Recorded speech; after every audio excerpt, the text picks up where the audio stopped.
Regarding neurofibromatosis, it's an autosomal dominant disorder of neural crest cells. In the spine, there is scoliosis, kyphosis, and atlantoaxial instability. Um, there in the lower limbs, it is with the congenital anterolateral bowing of the tibia and the forearm. Tibial hemimelia is also anterolateral. Tibia can progress to pseudoarthrosis. Hypertrophy is possible. There are two types of neurofibromatosis. Type 1 is von Reckling-Ghassan disease. There is tibial pseudoarthrosis, involve chromosome 17. Spine is most commonly involved, causing dystrophic scoliosis and dural ectasia. Type 2 is associated with vestibular schwannomas. It is involving chromosome 22. This does not have scoliosis.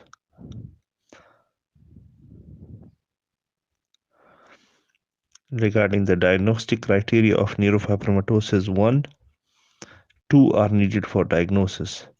Number 1, more than 6 cafe au lait spots with smooth borders, or more than 5, which should be more than 5 centimeter in prepubertal and more than 15 millimeter in postpubertal.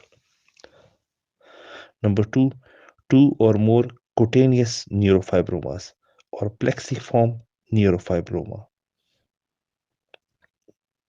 Number 3, family history or first degree relative.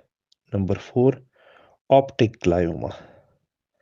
Number 5, more than 2 iris hematomas or Lisch nodules, which should be examined by slit lamp examination. In adults, sometimes you can do by inspection alone.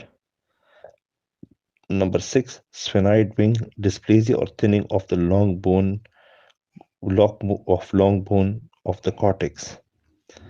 Number 7, axillary or inguinal freckling. For the treatment, spine will sometimes need brace, sometimes needs decompression and fusion or rods. Tibia may need brace. For pseudoarthrosis, there is a possibility to fix with rod or external fixator and bone grafting. Amputation may be required in persistent non-unions.